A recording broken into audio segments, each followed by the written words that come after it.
Why government-sponsored students need to apply after receiving UACE results. Senior 6 candidates have just concluded their Uganda Advanced Certificate of Education, UACE, examinations after having been disrupted by the COVID-19 pandemic and adopting the abridged curriculum to complete the syllabus.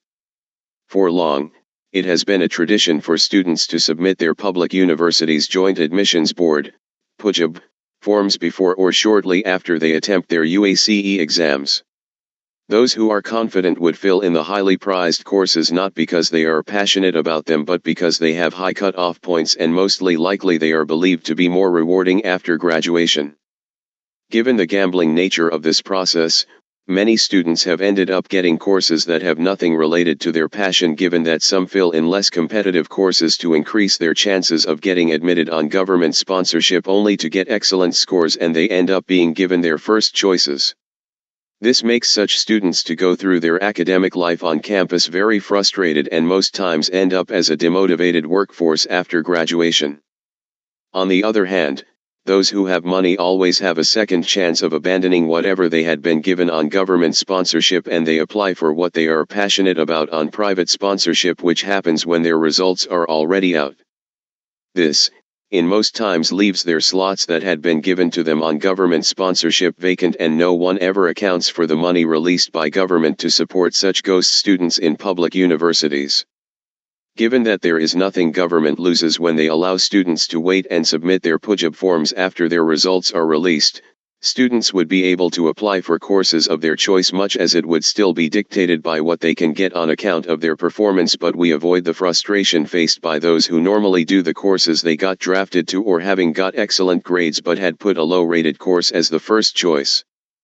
This would also prevent the ongoing vice by most private schools which tell their UACE candidates to fill their course choices in pencil, and later teachers hold a meeting to draft students to courses they are likely to get on government sponsorship based on their current performance.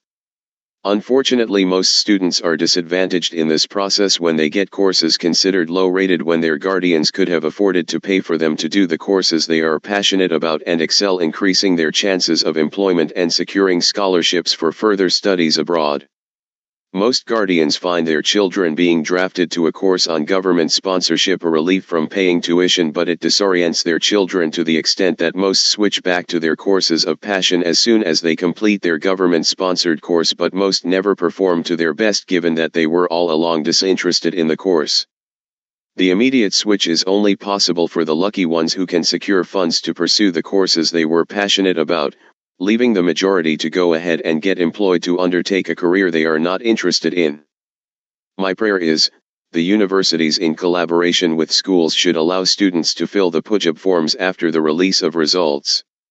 This collaboration should also help university officials to carry out sensitization about the different courses available at universities through career guidance clubs in schools.